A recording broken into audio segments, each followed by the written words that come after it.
Hello and welcome to my channel. आज इस video में हम डिस्कस करेंगे इलेक्ट्रोमैग्नेटिक वेव्स क्या होती हैं और उसके अलावा करेक्टरिस्टिक्स क्या हैं ईएम वेव्स की। ठीक है, तो चलिए सबसे पहले इलेक्ट्रोमैग्नेटिक वेव्स देखिए। फैराडे ने कंक्लूड किया था कि अगर मैग्नेटिक फील्ड जो चेंज हो रहा हो वो इलेक्ट्रिक फील्ड को पैदा करता है, इलेक्ट्रिक फील्ड प्रोड्यूस करता है। ठीक है, मैक्सवेल ने पॉइंट आउट किया, मैक्सवेल ने कहा कि नेचर में सिमेट्री है, यानी कि अगर इलेक्ट्रिक फील्ड चेंज हो रहा है ना तो वो भी मैग्नेटिक फील्ड को प्रोड्यूस करेगा। फिर से मैक्सवेल ने कंक्लूड किया कि इलेक्ट्रिक फील्ड वेक्टर और मैग्नेटिक फील्ड वेक्टर जो कि एक दूसरे के परपेंडिकुलर हों तो उनके चेंज होने पर भी इलेक्ट्रोमैग्नेटिक डिस्टर्बेंसेस स्पेस में वो प्रोड्यूस हो जाएंगी। ठीक है, क्या कहा उसने कि उसने कहा कि इलेक्ट्रिक फील्ड वेक्टर और मैग्नेटिक फील्ड वेक्टर जो कि एक दूसरे के परपेंडिकुलर हैं, एक दूसरे के परपेंडिकुलर, वो भी प्रोड्यूस करते हैं इलेक्ट्रोमैग्नेटिक डिस्टर्बेंसेस स्पेस में। मतलब चेंज होने पर अगर वो चेंज हो रहे हैं तो वो इलेक्ट्रोमैग्नेटिक डिस्टर्बेंसेस स्पेस में प्रोड्यूस करेंगी। तो उन्हीं इलेक्ट्रोमैग्नेटिक डिस्टर्बेंसेस जो हैं उनकी प्रॉपर्टीज़ बिल्कुल वेव की तरह ही होंगी और इस तरह से उन जो डिस्टर्बेंसेस हैं उन डिस्टर्बेंसेस को इलेक्ट्रोमैग्नेटिक वेव्स कहा जाता है, और सिंपली आप ईएम वेव्स भी कह सकते हो उसको। ठीक है, ये कहा था मैक्सवेल ने। ठीक है, तो अब मैक्सवेल के अकॉर्डिंग अगर कोई वेरिएशन हो, यानी कि अगर इलेक्ट्रिक फील्ड चेंज हो रहा हो, अगर इलेक्ट्रिक फील्ड वेक्टर या मैग्नेटिक फील्ड, आप इलेक्ट्रिक फील्ड वेक्टर को ई मान लीजिए यहाँ पे, जैसे ये आप देख पा रहे होंगे यहाँ पे, और मैग्नेटिक फील्ड वेक्टर जो है उसे आप बी मान लीजिए, जो कि एक दूसरे के परपेंडिकुलर हों। तब जो ईएम वेव्स होंगी, यानी कि इलेक्ट्रोमैग्नेटिक वेव्स होंगी ना, जो वहाँ पे प्रोड्यूस होंगी, वो जो इलेक्ट्रिक फील्ड वेक्टर ई है और दूसरा मैग्नेटिक फील्ड वेक्टर बी है, इन दोनों के परपेंडिकुलर होंगी। कौन? Electromagnetic waves. अगर जो ई है यानी कि इलेक्ट्रिक फील्ड वेक्टर है जो वो वाई डायरेक्शन में जो है वो मूव कर रहा है। देखो ना, यहाँ पे हम जैसे वो बनाते होते हैं ना, हमें पता है कि ये वाई एक्सिस होता है, ये एक्स एक्सिस होता है, और इधर से बाहर बिल्कुल ये इस तरीके से ये जेड एक्सिस होता है।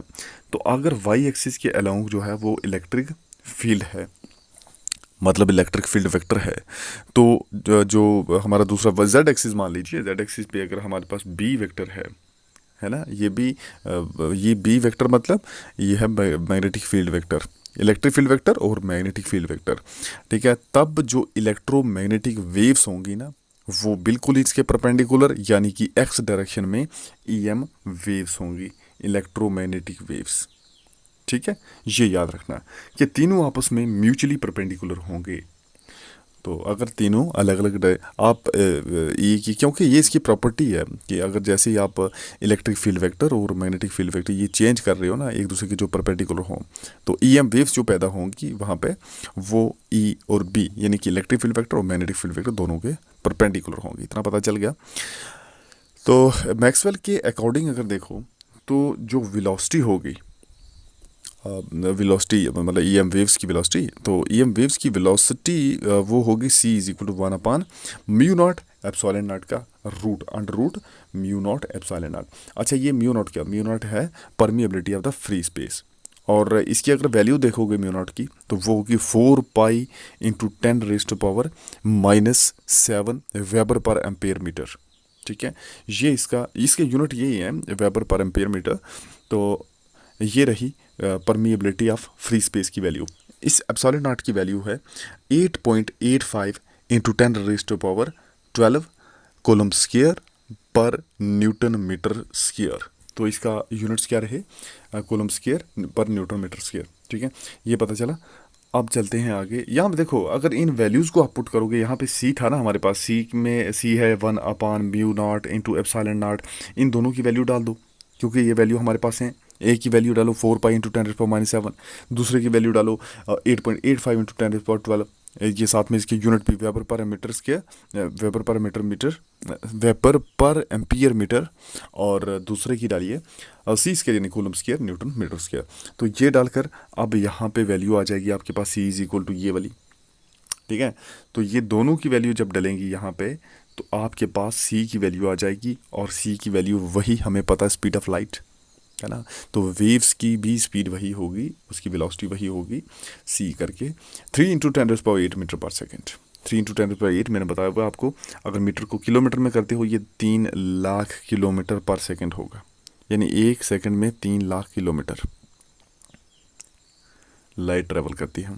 ठीक है, तो अब इसके बाद जो मैक्सवेल है उसने फिर से कंक्लूड किया, उसने इतना करने के बाद फिर से कंक्लूड किया कि जो EM वेव्स हैं, इलेक्ट्रोमैग्नेटिक वेव्स हैं, वो ट्रांसवर्स नेचर होता है उनका। फॉर एग्जांपल रेडियो वेव्स हो गए, माइक्रोवेव्स हो गए, light wave, X rays, gamma rays, ये सब जो हैं इलेक्ट्रोमैग्नेटिक वेव्स होती हैं। 1885 में हर्ट्स ने भी कंफर्म किया एक्सपेरिमेंटली इस चीज़ को कि EM वेव्स जो हैं वो एग्जिस्ट करती हैं। 1895 में इंडियन फिजिस्ट JC बोस ने, वो भी इस काबिल हो गया कि उसने EM वेव्स को प्रोड्यूस किया लैब में, लेबॉर्ट्री में उसने किया। और 1899 में मार्कोनी ने भी इसे ट्रांसमिट किया, वो इस काबिल भी हो गया कि ये जो EM वेव्स है ना, उनको कुछ किलोमीटर तक स्पेस में उनको ट्रांसमिट करने भी उसने, मार्कोनी ने कर लिया, कुछ किलोमीटर्स तक स्पेस में उसे ट्रांसमिट किया। अब EM वेव्स की करैक्टरिस्टिक्स क्या हैं, चलिए उसके बारे में जान लेते हैं, तो फिर यहाँ पे हमारा टॉपिक कंप्लीट होता है। देखो, फर्स्ट करैक्टरिस्टिक EM वेव्स की, EM वेव्स जो होती हैं ये एक्सेलरेटेड चार्ज से पैदा होती हैं, चार्ज से पैदा होती हैं इलेक्ट्रोमैग्नेटिक वेव्स। उसके बाद जो इलेक्ट्रिक फील्ड वेक्टर E है और मैग्नेटिक फील्ड वेक्टर B है, वो साइमल्टेनियसली यानी कि एक साथ मूव करता है, एक साथ चेंज करता है, एक साथ चेंज होता है। ठीक है, वो वेरी करता है, यानी कि एक ही साथ वेरिएशन आती है दोनों में। किसमें? इलेक्ट्रिक फील्ड वेक्टर और मैग्नेटिक फील्ड वेक्टर दोनों में एक साथ चेंजिंग आती है, म्यूचुअल परपेंडिकुलर हैं, एक साथ ही चेंजिंग आती है। ठीक है, नेक्स्ट है कि जो वेलोसिटी, सॉरी ये मैंने नेक्स्ट पढ़ दी शायद, हाँ कोई बात नहीं, ये थर्ड वाला है कि वेलोसिटी ऑफ EM वेव, ये वाला मैंने ये पढ़ दिया। ठीक है, तो जो वेलोसिटी होती है EM वेव्स की, ये तो वैसे पहले भी मैंने आपको बताया कि उसको आप लिखते हो c=1/μ0 E, तो इस रिलेशन से हम वेलोसिटी ऑफ EM वेव्स निकाल सकते हैं, जो कि होती है 3 × 10⁸ मीटर पर सेकंड। ये तो अभी हमने पढ़ा, कहाँ पढ़ा, ये अभी मैंने यहाँ पे आपको बताया ना, ये जो अभी डिराइव करके बताया यहाँ पे, यहाँ से। ठीक है, तो इसकी करैक्टरिस्टिक्स क्या होगी, c क्या, c है वेलोसिटी, किसकी वेलोसिटी, EM वेव्स की वेलोसिटी। ठीक है ना, तो ये पता चला। अब नेक्स्ट है फिफ्थ वाली, E एंड B क्या मतलब, E होता है इलेक्ट्रिक फील्ड वेक्टर, B होता है मैग्नेटिक फील्ड वेक्टर। तो E and B are perpendicular to each other, और EM वेव्स जो होते हैं वो E और B के परपेंडिकुलर होती हैं। कहने का मतलब इलेक्ट्रिक फील्ड वेक्टर और मैग्नेटिक फील्ड वेक्टर ये तो आपस में परपेंडिकुलर होते हैं, लेकिन EM वेव जो होती हैं वो इन दोनों के परपेंडिकुलर, मतलब तीनों electric field vector, magnetic field vector और EM वेव्स, ये तीनों आपस में म्यूचुअली परपेंडिकुलर होते हैं। अब 6 वाला देखिए, जो EM वेव्स हैं उनकी वेलोसिटी जो है वो पूरी तरीके से इलेक्ट्रिक और मैग्नेटिक प्रॉपर्टीज़ पर डिपेंड करती है। EM वेव्स की क्या कहा, EM वेव्स की जो प्रॉपर्टी है, जो EM वेव्स हैं, इलेक्ट्रोमैग्नेटिक वेव्स हैं, वो उनकी वेलोसिटी डिपेंड करती है पूरी तरीके से किस पे, electric field and magnetic properties, electric और मैग्नेटिक प्रॉपर्टीज़ पे डिपेंड करती है वेलोसिटी EM वेव्स की। अब नेक्स्ट है एनर्जी जो EM वेव्स की होती है वो E और B यानी कि इलेक्ट्रिक फील्ड वेक्टर और मैग्नेटिक फील्ड वेक्टर दोनों में इक्वली डिवाइड हो जाती है। इक्वली डिवाइड किसमें, इलेक्ट्रिक फील्ड वेक्टर और मैग्नेटिक फील्ड वेक्टर में, क्या, EM वेव्स की एनर्जी। ओके, लास्ट है कि EM वेव्स जो होती हैं, इलेक्ट्रोमैग्नेटिक वेव्स जो होती हैं, ये इलेक्ट्रिक और मैग्नेटिक फील्ड से डिफ्लेक्शन नहीं आती इनमें, ये उनसे डिफ्लेक्ट नहीं होती, चेंजिंग नहीं आती EM वेव्स में। ये पता चला। अब ये था हमारा आज का लेक्चर।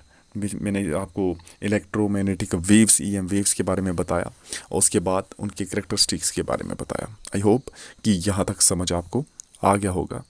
ओके, आज के लेक्चर में इतना ही। Okay, bye.